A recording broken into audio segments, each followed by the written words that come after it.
Life's a game, the world's a stage, and we are merely role-players, where theatrical people play role-playing games. I'm Matt Boothman, and I'm your compere for this main house production. Here on Merely Roleplayers, we improvise stories for your entertainment and ours. And we use role-playing games to keep the story going places even we can't see coming, because as theatrical people, we're all about maximising the drama. This episode is the finale of our current main house production, Vigil, Cold Snap. In this production, we're playing Monster of the Week, a role-playing game by Michael Sands, published by Evil Hat. So please take your seats in the main house. Tonight's production is about to begin.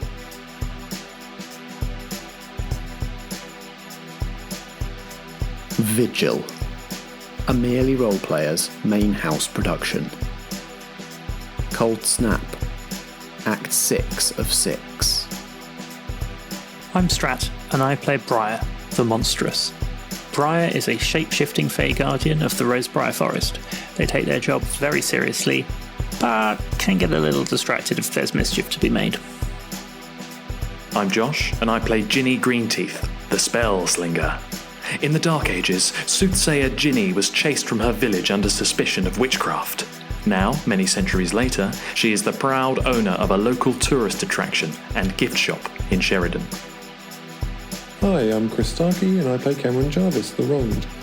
Cam's parents and sister were killed by ghouls when he was just 10 years old, while on a camping trip near Sherrydown. Ever since then, a Doom agent has been secretly training Cam to hunt and kill monsters. I'm Nat and I play Gwynned, the Divine. Gwyn was once a shieldmaiden of the triple goddess, the Morrigan. After interfering with one of her schemes by rescuing a mortal man, the Morrigan banished Gwyn to live life as a duck in what became Sherrydown's duck pond. Now released from her curse thousands of years later, Gwyn is trying to forge a new life as part of the local National Trust team, but is finding it difficult to stay under the radar. Brier, you remember, from the very moment you were born, you were fighting. You fought the Winter King.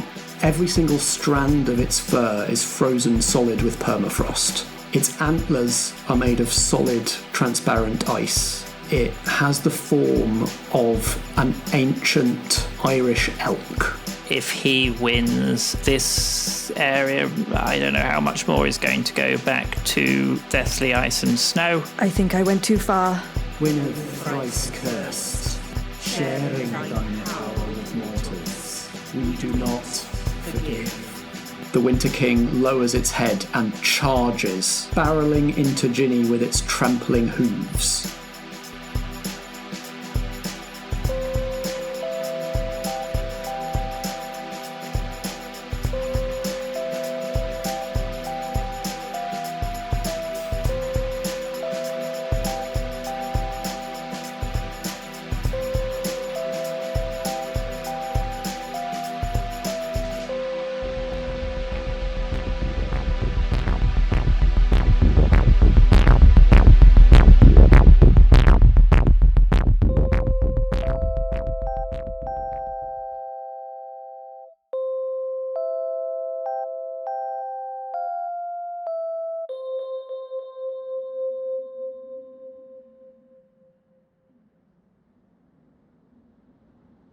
Okay, well, Gwynned is in the air. I think as the amount of time it took her to kind of unfreeze her wings, it's probably done that charge, and she's jumped into the air, and she's now gonna, like a missile, like fold the wings back, dive down, and try and attack it from the air.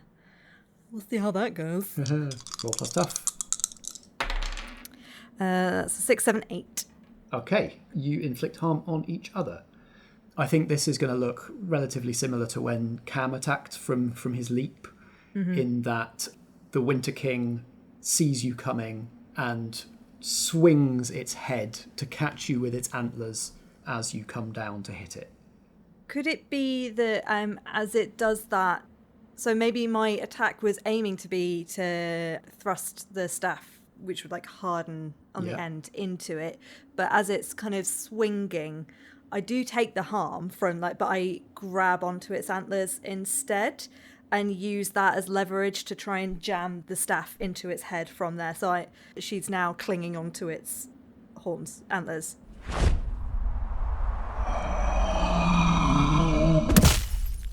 I love that. Yeah, that it's less that it hits you and more that, almost in an echo of your killing of the ghoul earlier, where you went in for the kill despite that letting it within your guard. Mm-hmm. That you see an opportunity to sort of get on the Winter King where it might not be able to get you, even if that means clinging on hard to this razor sharp ice and hurting yourself in the process. Yeah. So you take 3 harm from the antlers. Jesus. Bloody hell. Well, 2, because armour. 2, reduced by your armour. And what do you deal to it? 3 harm, hand fire holy on my flaming bow staff. Okay, reduced by its hard frosty armour. Surely the fire would work against that, Matthew. It seems to be. I mean, this is 10,000-year-old permafrost. It's going to take a little while to defrost. Okay. Gwyneth is now rodeo riding the Winter King, clinging onto its antlers and head. Cam, you're up and can act. Brier and Ginny, I think you're just about out of being winded and able to act again now, but you're a little way away.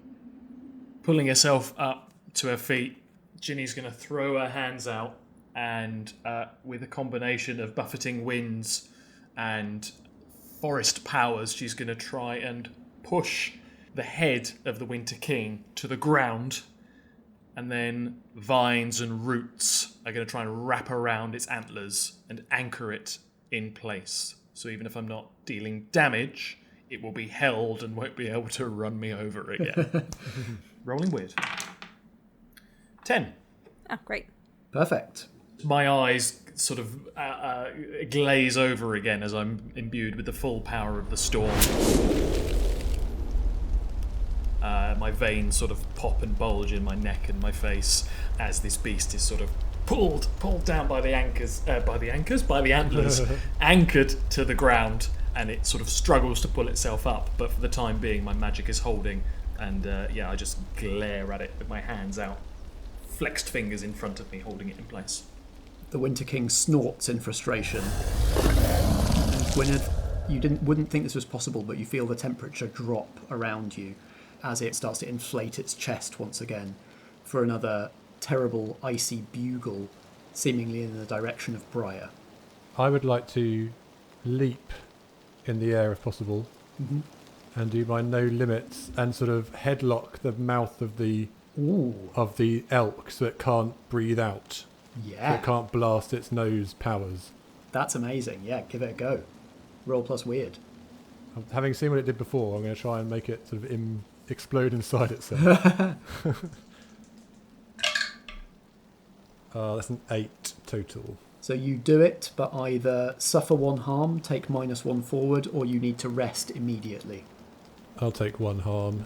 Yep, you get no extra consequences for the harm because you are still in an icy berserker rage. As you're holding it, and Gwynned, as you're holding on, you feel its body convulse as it kind of chokes on the frigid air that it was breathing in.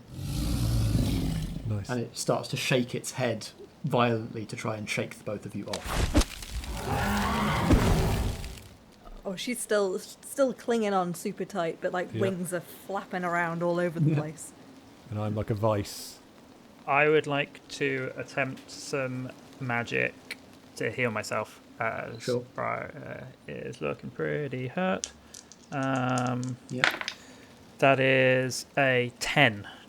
Just, thank goodness for that, +3. Heal 1 harm, no ill effects. What does this look like? Bits of tree and nature will just kind of move off of whatever the surrounding bits of forest are around Brier and just patch up some of their wounds. So they're just drawing more power from the surrounding area. The Winter King cries, "To me, my heralds." Or, as much of that as he can get out with Cameron still clinging onto his snout. Again, as much as is possible with the vines holding him down to the ground, stamps 1 hoof, and you feel the protection that you placed around the clearing shatter and the ghouls pour into the clearing. Oh no. So Brier is going to be like remembering a little bit more about the initial duel with this thing, and kind of memories are coming back, and they're remembering that like defeating this entity, it wasn't a duel. It was more the thing that could defeat this kind of entity out of cold and ice and death and nothingness was an equal amount of life and warmth, and it's why there are so many fae in this wood. This life sprung forth to defeat it, and that perhaps all of this time Brier has been trying to protect all the fae there, and maybe he should have been asking for help. So Brier would like to summon some fae to aid as a kind of counteract this king summoning the ghouls. Nice. Give us a roll for that. Scary roll. That is a 9. It works, but there's a glitch. So you summon fae as desired. But they're all winter fae. It's the Winter Queen. Oh no! It's of short duration. Okay. Like you say, Brier has been the guardian of this forest for time, and is only just realising now that maybe they should ask for help as well as sort of throw themselves between the fae and threats. And it will take more than sort of one call to rally all of the fae to your side to fight. So what or who appears, with the understanding that they'll get maybe one attack in before they disappear. Oh, that's a really hard. There's so many things it could be, man. Something very life and sunlight and... Is there like a sun? Yeah, that's what I'm trying to think of. fae? giant firefly. Yeah. Oh, I do like that. Yes, all right then. Yeah, giant firefly, firefly, fae. That's tricky to say. Would it be like one massive one or a big cloud of them? Oh, a swarm, yeah. A swarm that can sort of swarm into different shapes. Mm-hmm. You can just, form the shape of a giant fist and just have a giant uppercut. Yeah, bit of that. That's a great idea. These fireflies are going to have to just swarm from like multiple different directions, from out the trees and the bushes and just down from the sky, and kind of coalesce into a big swarming maelstrom of fireflies, and then maybe, I like the idea of it just being a big fist, form into a big hand and kind of just give a little wave to Brier. And then, I guess if we get an attack out of them, attack. I want you to roll kick some ass for this, but it won't be you that takes the harm, it's these fae. That's a 10. Ooh! We will inflict some terrible harm. So I think 3 harm is reasonable as a base. Mm-hmm. So with terrible harm, it's 4 minus his armor. Mm-hmm. Have you all played Super Smash Bros? And there's like the final boss, and there's one of the attacks it does where it flies up in the air and becomes a fist, and then just goes punch, punch, punch, punch, punch, punch, punch. I'd like that to happen. Gwynned has definitely let go and got out of the way. Gwynned and Cam leap off in different directions, buoyed by the winds, and the Winter King is left there, bound by the vines, as the fist of fireflies slams into it multiple times. And as the swarm of fireflies dissipates, you see the Winter King is now wreathed in swirling smoke, like dry ice. And you can see he is no longer pure white. The permafrost is melting from his fur and turning to this fog that surrounds him. And with a mighty rear upwards, he tears himself free of the vines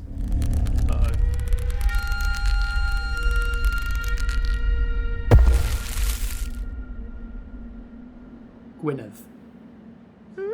Everything freezes. Oh. Your friends stop still.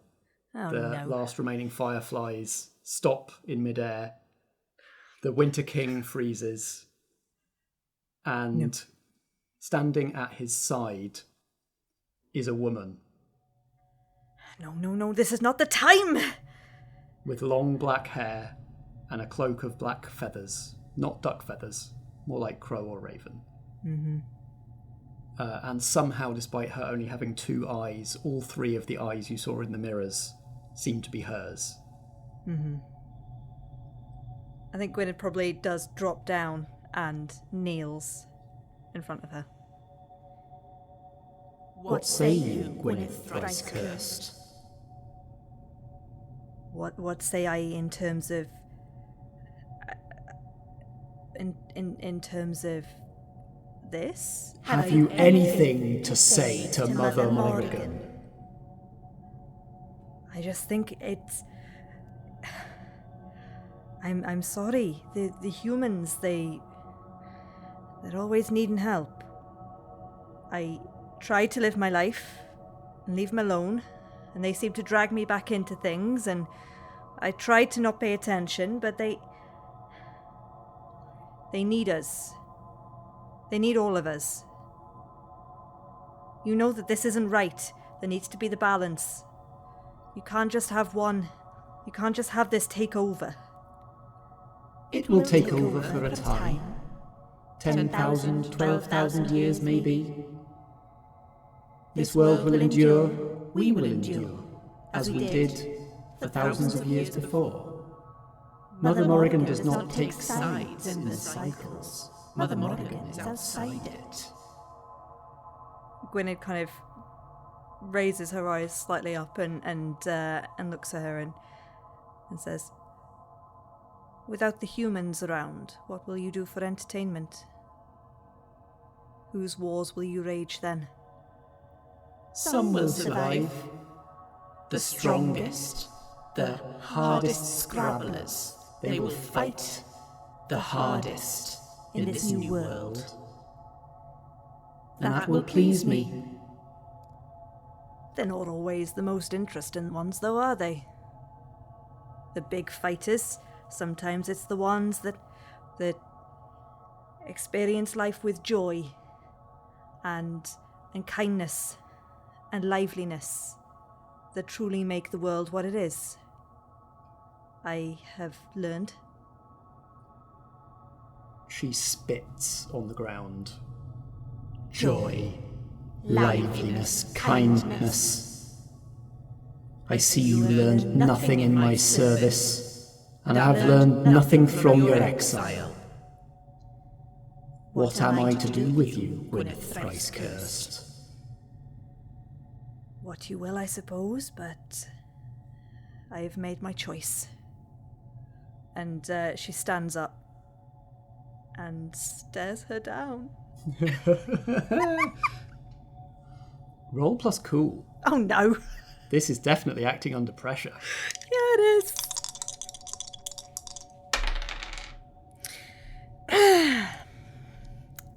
That is a 6.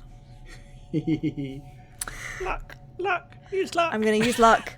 Ooh. Luck. That's perfect, because when you use luck, your mission requires something. Mm-hmm. And here she is, standing right before you. Yeah. I am not one, Gwynedd thrice cursed, to throw away a sharp blade, just because it has cut me once. If you have formed attachment to this town, to this place, if you have formed thoughts in your head of the power of love and kindness and warmth, prove their power to me. Win, prevail, against all odds, against the very cruelty of the world. And perhaps there may be a place for you once again among our ranks, among your sisters. They still mourn you, Gwynnedd thrice cursed. And I mourn them and miss them. will do what I can. She pats the Winter King on the back, disappears. Everything comes back into motion. I guess from everyone else's perspective, if you've noticed it, nothing happened, but Gwynned did go from flying in the air to suddenly being on the ground. And the fog wreathing around the Winter King has taken on threads of black.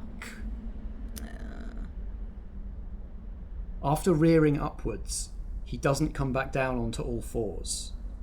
Ice spreads along his forelegs, forming 3 long, sharp claws on each one. He is surrounded by this miasma of freezing fog.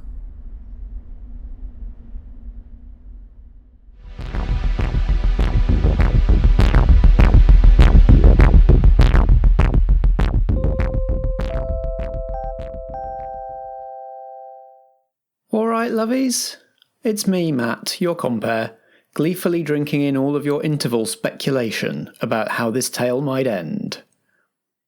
If you take a moment to flick through your programme, you'll find a preview of our upcoming productions. As you already know, this is the final act of Vigil Cold Snap. Next week we'll head backstage for a post-show discussion with the cast to wrap up this production. Then, as usual, we're closing the main house and opening up the studio for another experimental one-off production. That production will be Codename Mosaic Ghost Recall, a standalone sequel to Codename Mosaic, which was one of our early Blackshaw Saga productions.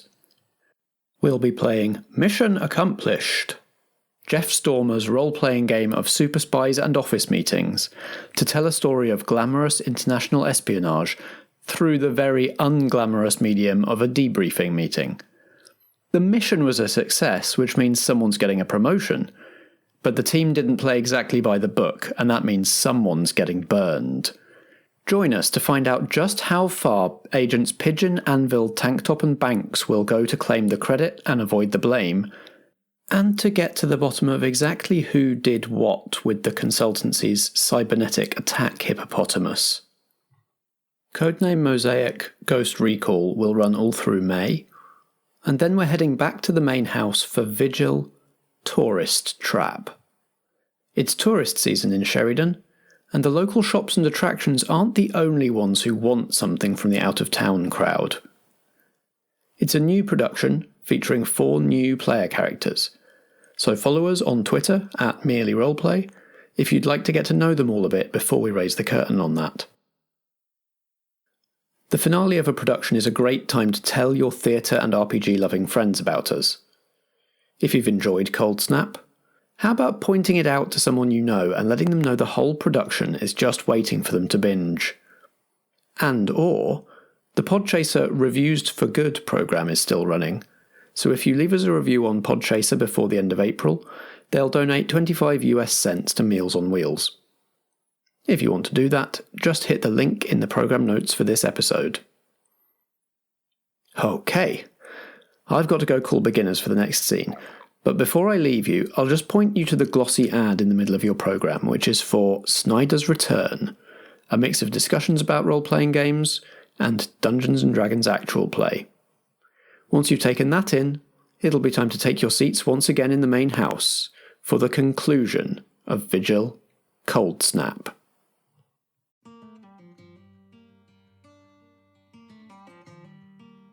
Snyder's Return is a tabletop role-playing podcast featuring interviews and a D&D 5e actual play adventure, so you can learn about different game systems and content creation, while also listening to us disrupt everyday life on the Sword Coast. We release episodes every Tuesday and Thursday on your podcasting platform, so come join us as we improvise, adapt, and overcome.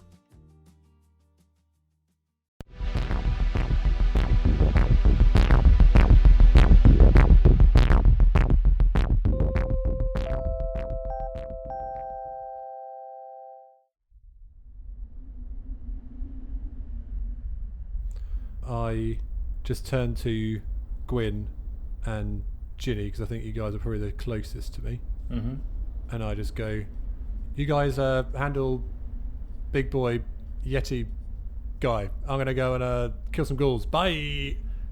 Gwynned is going to dash over to Cameron, and in the midst of the maelstrom and everything, she's going to take him by the shoulders and properly stare him deep in his eyes. And if he's never noticed before, he probably notices now, like her eyes are properly kind of sparkling, and she's going to say, "You can kill these ghouls, but you must do it for the right reasons. This is not for revenge.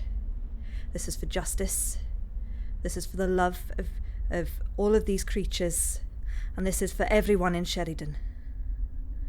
Alright? Kill them for the right reasons." I sort of push her away and just say, what the fuck? And I just literally jump off and I go to kill ghouls for my own reasons. No. Okay, right, I'm going to roll to manipulate him. Oh, okay. Yeah, roll plus charm. Still a 0. No, it's 6. Bugger. You don't get through to Cam. Cam, you can, at your own discretion, be kind of offended or take these words amiss, if you like. That's up to you as a player. Sure. And Gwyn, while you're hyper-focused on Cam, you are jumped by a ghoul for 2 harm from its knives. So 1 harm, because minus my armour. Could I push her out the way, having done that moment? So what the fuck? And as I push her harder because I see a ghoul coming to protect, so I could do the protect action. Roll plus tough to protect. That is a 9. Yep, you protect them, but you take the harm instead. So the 2 harm from the ghoul, instead of hitting Gwyn, you have this conversation. You see that she's hyper focused on you. You're not really listening. You're just aware of ghouls, and you move her out of the way, and the ghoul stabs at you instead. 2 harm minus your armor. So no damage. Yep. So I'm afraid that I'm ignoring you, because he's sort of in the middle of a berserker rage at this point as well. In all fairness, so that's why that ghoul tries to rake me with its little claws. Yeah. But they sort of bounce off, and I just snigger and say, "My turn, Bizadge," and I'd like to have a go at it. Yep. Roll plus tough. That is a 10 total. Yeah. What extra effect would you like? Yep, I'm going to inflict terrible harm. Great. So there was another coming up to attack from behind you, and you can just swing that axe in a great arc and take both of them out. Great. Yes, I deal 5 damage with that. Whoa! And what does it look like as your now magical axe cuts through? Oh yeah. So whereas before it was just a mundane slicing of material, now as the blade touches the smoke, shards of a little electricity just seem to ripple through the entire costume, and the actual clothing bursts into flame, and the smoke just sort of goes pop, just dissipates as this electricity just burns through it, and what was black smoke turns into sort of like a white, almost like an incense type smoke as the axe passes through them. The Winter King, now standing upright, says, Yes, I see. This new ice age is of man's doing. I shall take a more appropriate form. Continues to stand upright, looking ever so slightly more sort of humanoid, but still with a very deer-shaped head. And as he speaks, he opens his mouth wide and wide and wider, and his lower jaw splits in 2. Oh god. And his mouth unzips all the way down his chest, make this huge vertical maw that runs the entire height of his body, and he charges at you, Brier.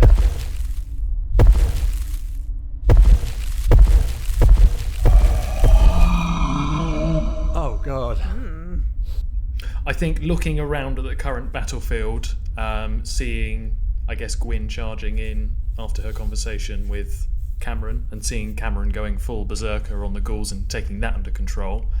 Just a little bit worried about my old buddy Brier dealing with the demi-jawed creature now. So I build up the Tempest and draw that fierce storm energy into my hands, and I begin to concentrate it into a ball of just roaring energy.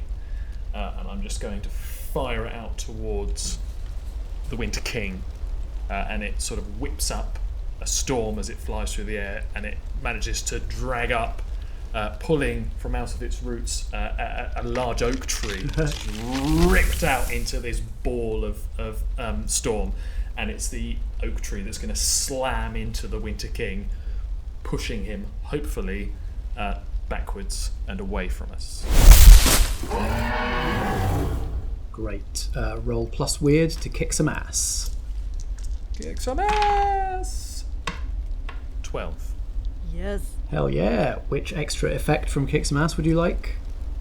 I mean, I've just thrown a tree at it, so I guess that's inflict terrible harm. So that would be 3 harm forceful total. Okay, minus it. It's lost its armor, so it takes all of that. Nice. This seems to hit it hard. The tree slams it out of the clearing and sort of into another tree, and you see a couple of trees break on the edge of the clearing as it sort of slams through them. It's knocked off its feet and is sort of struggling in amongst the undergrowth and splintered trunks to stand. And you can see several of its teeth are broken. Its sort of unzipped chest and sort of lower abdomen sort of area seems jolted out of alignment by the impact with the tree. It looks pretty badly hurt. Ginny yells over the maelstrom, "Brier, my love, it's time to finish it!" On it! And lightning sparks and the wind picks up. Brier will get to their feet, and there's ice covering everything, right? The ground of the clearing is hard packed, as if it's been frozen for years, yeah. So Brier will start skating forwards and picking up speed, and we'll roll to kick some ass, and depending on how good it is, I guess I'll decide how cool this bit goes. That's tough. So that's tough. So that is, that's 6, 7, 8 plus 2 is 10. It's 10. Yes. What's your extra effect? I would like to inflict terrible harm. Brier has realised that they're a fairy. They're sneaky little buggers. So Brier's decided, oh yeah, I didn't just do a fair duel where I let this thing hurt me. Oh, what am I trying to do being all noble? I'm a sneaky little shit. So they're going to skate forwards, holding up the sword as though they're going to sort of fight fairly, and let the creature get back up on their feet.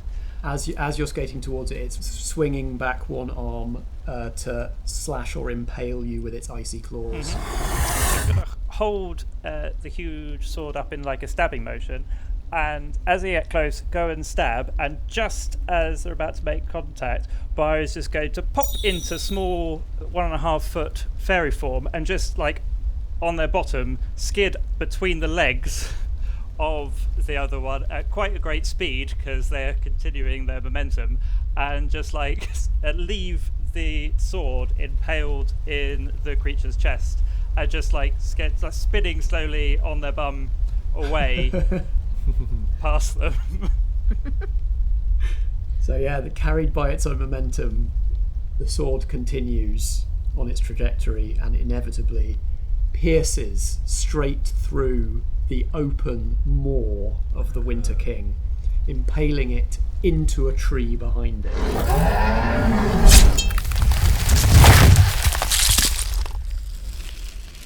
I think Brier keeps going for quite a little way, spinning, and very slowly just comes to a stop, and stands up and brushes themselves down, looks over, and that sword has been plunged down and out of the maw of this creature, and up around the sword kind of buds and nature starts to grow.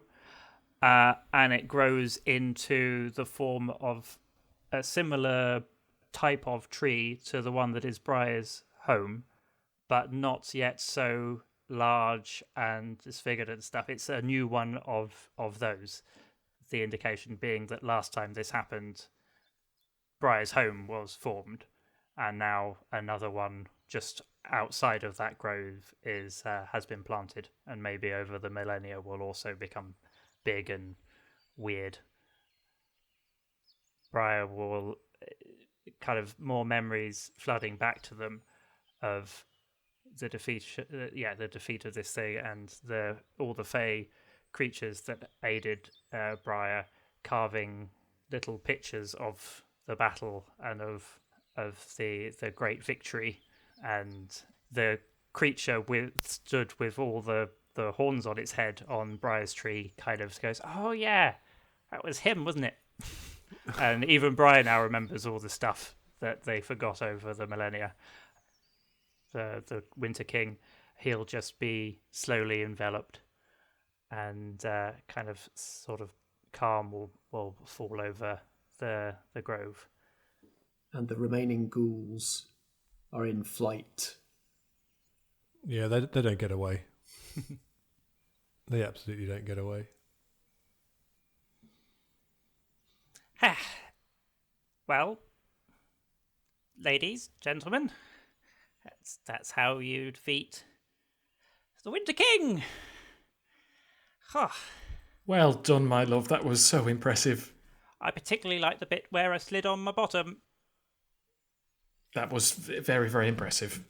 Thank you. Really marvellous. All of the ice and frost that accompanied the Winter King's passage from its resting place to your home melts away, and the forest is covered by a low-lying spring fog. Or a spring mist, more like a mist. There are rainbows through it. Ah, Nice. It's back to how it should be. Our forest. Our Sherrydown. I'm sorry, I think I've just got something in my eye. Gwynned had kind of, because she'd sort of been knocked away by the ghoul and Cameron and had just kind of witnessed everything, she just kind of has been sat there mulling things over, but has just kind of silently walked over and given Jenny a little pat on the shoulder. Thank you, love. And I give her a big old hug. Really, really, yeah, embarrassingly, just give her a big old squeeze. Thanks. Brier made a promise to Adrienne. What are we going to do about that? So I guess Brier needs to pop back into Robin Goodfellow form, and we'll go into wherever they are being entertained still, maybe. They've been put back as well as the Fae can remember what they looked like before. Perfect. Robin will pop in and okay, great work today, gang. Fantastic work, well done. Very, very proud of you. Inspection went really well. I tell you what, take the day off. I think the rest of the day, just take the day. I think go home, have a rest, go to sleep. How much of today is even left? I've lost track of time. Good enough few hours to maybe go to the pub. I tell you what, put it on my tab. Go to the pub, have a drink or two, relax. Just tell them to put it on Goodfellow's tab, and Judith says, "I will at that." Be my guest. It's absolutely fine. So off you go then, and Adrienne, I think Robin's kind of twitches a bit because it's like, I've got to actually do this, like trying to fight against it, but it's not possible really. I made you a promise. You did. And we're leaving now, so you're going to fulfill it. Sure. So I believe I promised to tell you what happened during the inspection. It went very well.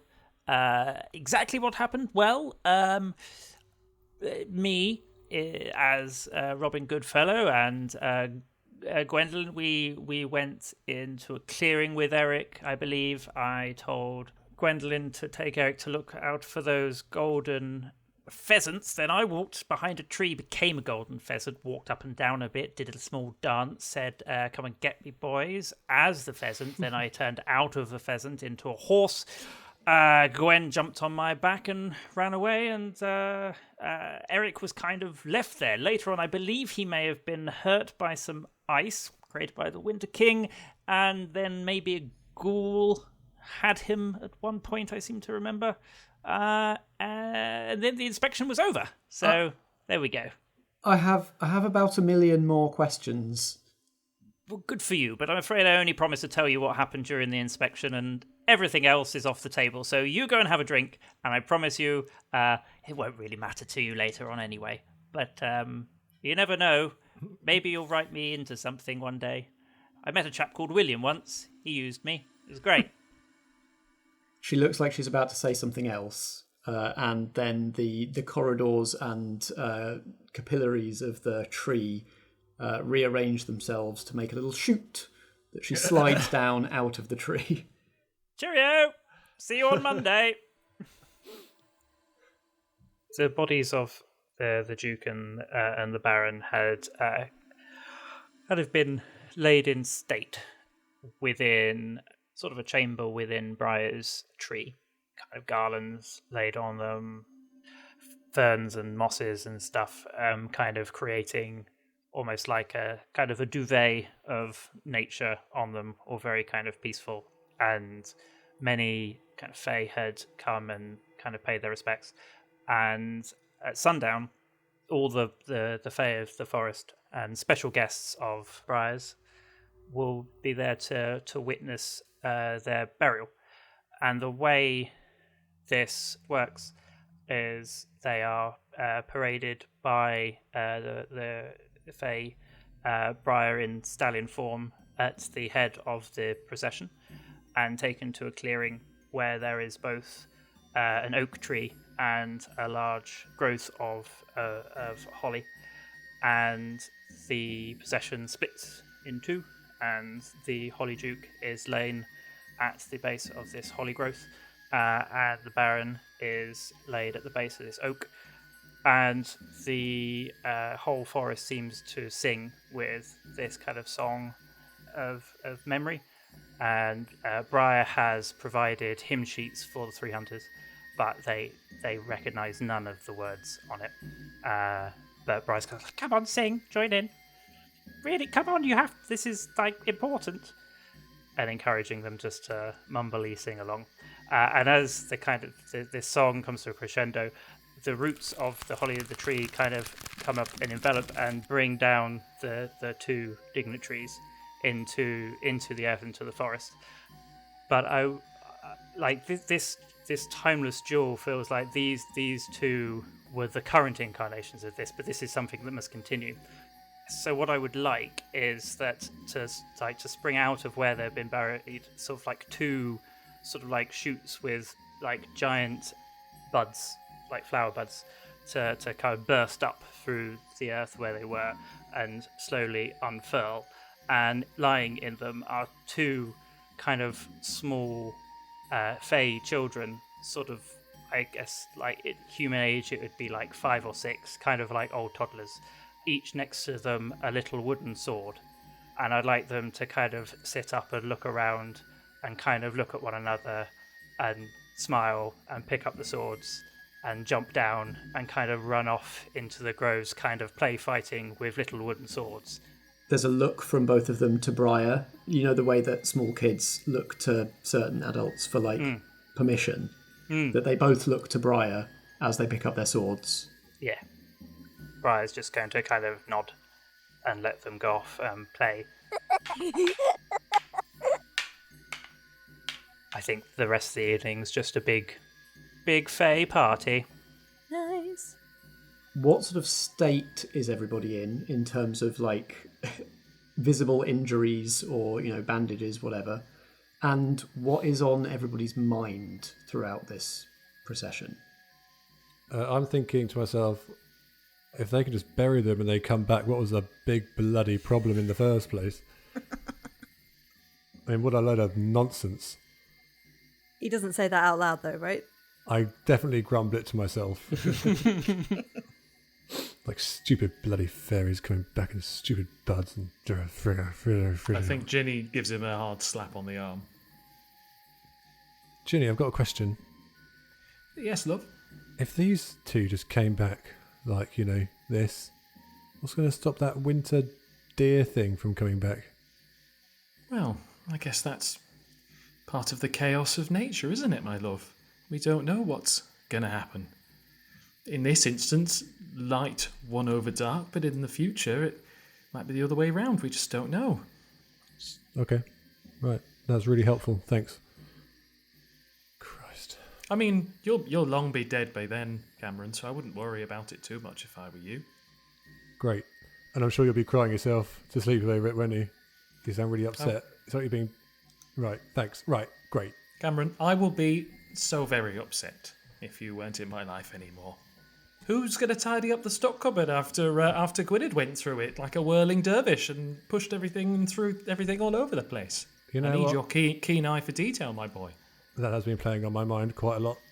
And there's more than one box of fudge missing as well. There's not. There That greedy was. cow, how much did she take? Oh, she is definitely sat like if there is some kind of central fire with spirits and fays dancing around it. She's kind of on a log nearby, kind of staring into the fire and looking very kind of contemplative, and also chowing down on fudge. 3 boxes. At least. Look, At she's least. discovered comfort food. What can I say? I saw what happened with you and Gwynny, Cameron. You know yeah. she was only trying to interfere to help protect you. You do know that, don't you? I had to protect her. She was too busy staring at me. We know that you like protecting people, my love, and that's very admirable and it's very brave. You truly are the hero of Sherrydown. But I just think you should perhaps try and talk to her. Apologise. What, for saving her life?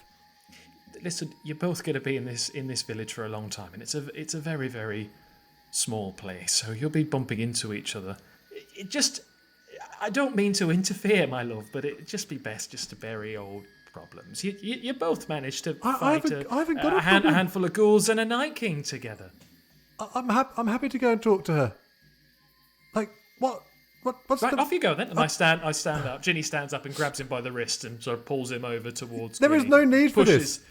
Pushes him down next to her and says, can I go and get you any punch? I'll go and see if those Fae have got some of that lovely Fae wine. Okay, I'll go over here. Hello, love. And she wanders off. I don't understand what's going on anymore. Do you? She hands you some, like offers you some of the fudge, while she's kind of silently chewing. You know that if I eat any of that, it's all coming out of my paycheck, don't you? Well, it's good though, isn't I it? take a handful. Fuck it. So,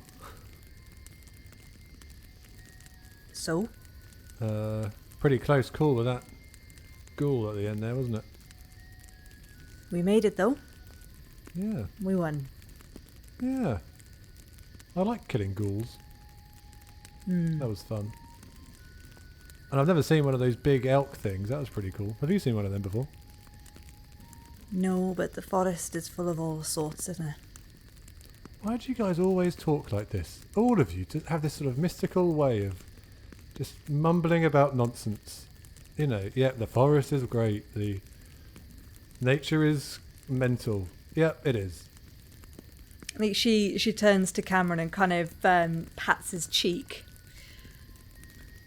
It'll come with age, pet. How old are you? Not as old as Brier. Older than Ginny. So I'm actually really young, aren't I? Barely even a baby, to be honest. Oh well, I'm sure we'll be okay. And she kind of looks at you and kind of smiles and goes, I think it will. I think it will. That thing you sort of said about killing ghouls for the right reasons. I mean, is there a wrong reason for killing ghouls? It sort of seems that's what they're here to be. They're here to be killed, aren't they? Really? I don't know. Are you ready to hear? I don't know.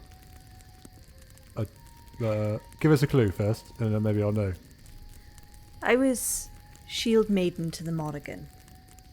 I don't know if that name means anything to you now. But way back when, we were a force. Not a good force, not a bad force. Just a force. Lightness and darkness is very often in the eye of the beholder, and very often you need the balance. Just as Brier needs the balance of the elk, just as the oak and the holly must always fight, there is balance of lightness and darkness. The ghouls need to exist. It's not nice. It's not fun. But the darkness needs to be there. I see. So, if we remove them, it needs to be for the right reasons. For keeping the balance. For protecting those who could not otherwise protect themselves. Rather than going after them for rage or hatred. You can't hate something like a ghoul. It just is. Do you want to know what just isn't? What? My mum, my dad, and my sister. And you know why they're not here anymore? I think I can imagine. Yeah. So why don't you take your bullshit about how ghouls have to be here and bury it under a fucking tree that you love so much, and leave me well enough alone if you're going to say that ghouls need to be alive, because they really don't. And I'm pretty sure that none of these things really need to be here. They're quite amusing and fun, but some of them just need to be put down, like a dog that bites too many innocent children, or, I don't know, a crazy fucking monster that kills a family who are having a nice weekend. I think these things need to be put down. And which one are you in that list? I'm the worst fucking one of them all. And I don't care. And I literally stand up and walk off. She pops another piece of fudge in her mouth and stares back at the fire and mumbles to herself, I knew he wasn't ready.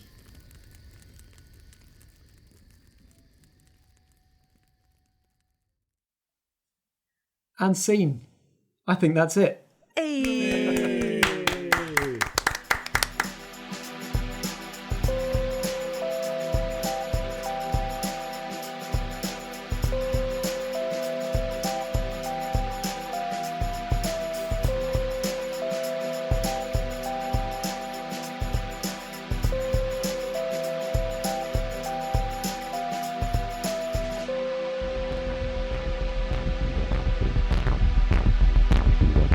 This has been Vigil, a main house production from Merely Roleplayers.